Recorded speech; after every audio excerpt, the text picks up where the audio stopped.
We talk a lot about changing the world, but have you ever stopped to think about what that actually means? How do massive, entrenched systems just get turned on their head? Well, today we're going to dig into the anatomy of disruption. Turns out it often boils down to one of two things, two totally different engines of change. I mean, it's a huge question, right? So how do you do it? Do you rewrite the rules from the top down with a new law? Or do you invent a new tool from the ground up with a new technology? We're going to look at both. So on one side, you've got the power of policy, right? A new law that completely redraws the lines of what's allowed.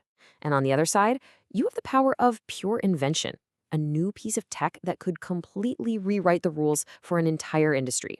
Two paths, two very different stories.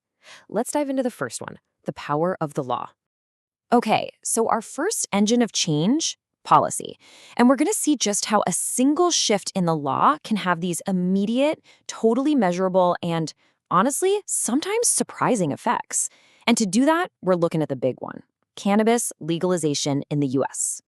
This right here, this was the central question that researchers at Columbia University wanted to figure out. It sounds simple, but it has massive implications.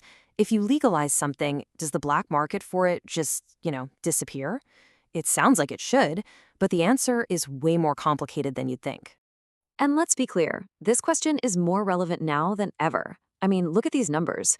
By 2025, a huge chunk of the US has legalized cannabis in some way. We're talking 40 states plus DC with medical laws, and a whopping 24 of those have gone fully recreational. So this isn't some small-time issue. It's a massive, nationwide experiment playing out in real time. So what did the study actually find? Well, they found one really stunning headline number. In states that went fully recreational, seizures of illegal cannabis by law enforcement, they dropped by 45%. That's a huge, massive drop. And we're not talking about a small data set here. The researchers crunched the numbers on a staggering number of cases, over 286,000 police seizures.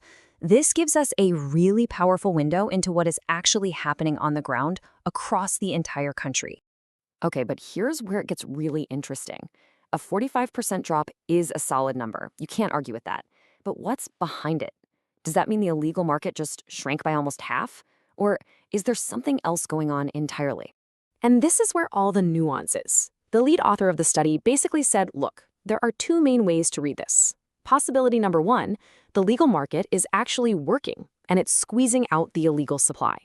But the second possibility is just as important. It could just be that police departments in those states have changed their priorities. The law changed, so they're putting their time and energy somewhere else. All right, let's switch gears completely now. We're going from the world of law and policy to the world of the science lab. We're moving to our second engine of change, technology. And we're going to explore this through the incredible promise of a breakthrough in solar energy.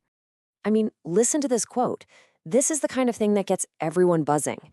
It comes from a Reddit discussion about a brand new kind of solar cell, and it perfectly captures that revolutionary dream. We're not just talking a little bit better. We're talking an order of magnitude cheaper. That's 10 times cheaper. It's a game changer. So what is this stuff? It's called polymer solar cells.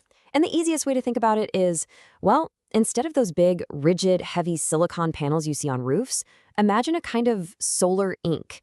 It's made from organic molecules, and you can literally print it onto flexible plastic. The potential for cheap, easy mass production is just mind-blowing. But, and there's always a but, right? As the discussion online immediately showed, the road from a cool lab discovery to something actually on your roof is a long and bumpy one. So yeah, on one hand, you have this incredible promise, cheap, flexible, easy-to-make panels. But then reality hits. The community brought up some major real-world hurdles, durability issues, the still high cost of installation, and maybe the biggest killer of all, the fact that they just degrade in the sunlight. And this comment just nails the durability problem. One person pointed out that these new cells lose 3% of their efficiency in less than 3 months. And their point is so simple but so powerful. If this new stuff doesn't last, it has to be insanely cheap to compete with panels that last for decades. And yeah, the reality check kept on coming. Because even if you could make these new panels for practically nothing, you still haven't solved the whole puzzle. As another commenter pointed out, the solar panel itself is cheap already. A huge part of the cost now is just paying people to get up on your roof and install the whole system.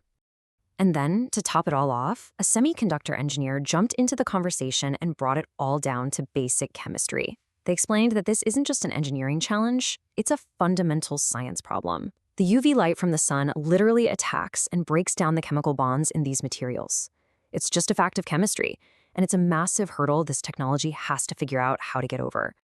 So, okay, we've just looked at two completely different stories of disruption, right? One was kicked off by a vote, a change in the law. The other started with a discovery in a lab. So what happens when we put these two engines, the law and the lab, side by side? What does it all tell us? And this really gets us to the heart of it all. Changing things with a new policy is a top-down approach. It can be super fast, you can measure the impact almost right away. But as we saw with the cannabis study, figuring out what that impact really means can be tricky. Is the black market shrinking, or did priorities just shift? On the flip side, changing things with new technology is a bottom-up approach. It has that potential to be truly revolutionary, but the path is so slow and uncertain. It has to battle against basic chemistry, real-world costs, and a whole lot of public doubt. So the next time you hear about some massive system that's on the brink of a huge change, whether it's energy or healthcare or finance, just think about these two engines.